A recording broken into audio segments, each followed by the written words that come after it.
Please wait. Informal education के इस विशेष सत्र में आपका स्वागत है।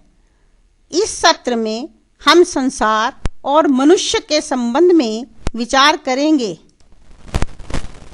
सारा संसार एक है, इसका विज्ञान एक है।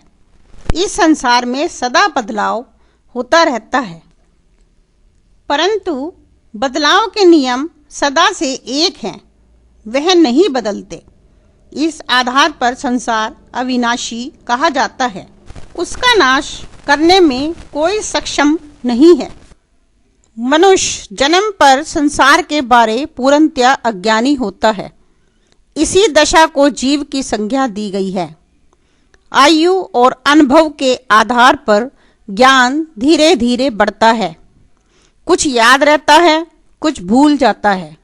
बार बार अभ्यास करने पर यह स्थिति हो जाती है कि किसी बात को भूलना और भुलाना कठिन हो जाता है। जीवन के निर्वाह का ज्ञान स्वाभाविक रूप से शीघ्र प्राप्त होता है, परंतु संसार के रहस्यों का सही और पूर्ण ज्ञान गुरु के बताने पर ही समझ में आता है, क्योंकि यह ज्ञान कई जन्मों अर्थात कई पीढ़ियों के परिश्रम के द्वारा एकत्र किया हुआ होता है और गुरु ने बड़ी मेहनत से इसे समझा होता है। ज्ञान की प्राप्ति गुरु की क्षमता के अतिरिक्त ज्ञान प्राप्त करने वाले की अपनी क्षमता, जिज्ञासा, मेहनत और लगन पर भी निर्भर करती है। संसार का रहस्य शब्दों द्वारा व्यक्त किया जाता है। शब्दों के अर्थ को सही सही समझना ही विद्या प्राप्त करना है। शब्दों के अर्थ को समझ पाना भी विद्या का आवश्यक अंग है। ज्ञान अथवा विद्या के अनेक स्तर हो सकते हैं। ज्ञान का स्तर जीव की क्षमता, आयु, अनुभव तथा प्रयास पर निर्भर करता है। ज्ञान के स्तर को ऊंचा उठाने के लिए तप ही एकमात्र उपाय है, जिसके लिए धन, समय और मेहनत की आवश्यकता होती है। मनुष्य को हर पग पर ऐसा लगता है कि उसे सब कुछ समझ में आ गया है और आगे जानने की आवश्यकता नहीं है। ब्रह्म ही विश्व, संसार, जगत, भगवान, परमात्मा, ईश्वर आदि नामों से जाना जाता है। ब्रह्म का व्यक्त रूप विश्व है। विश्व को जानना ही भगवान को जानना है और उसको समझना भगवान के दर्शन करना है। इस दर्शन के प्रयत्न को ही पूजा कहते हैं।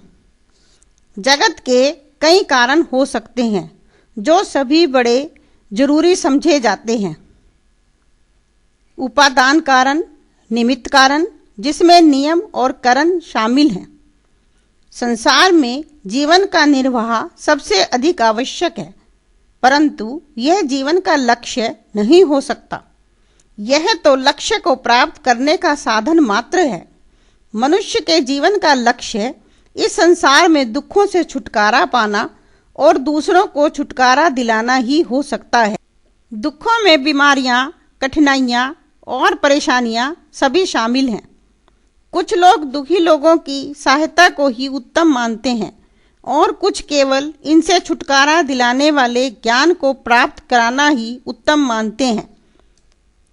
दुखों से छुटकारे के साथ सुख, शांति और वैभव की प्राप्ति भी मनुष्य के जीवन का लक्ष्य हो सकता है, परंतु इनकी प्राप्ति संसार का पूरा और सही ज्ञान प्राप्त होने पर ही संभव है। इसीलिए स्वाध्याय का बहुत बड़ा महत्व है। स्वाध्याय अपने आप पढ़ने को नहीं कहते।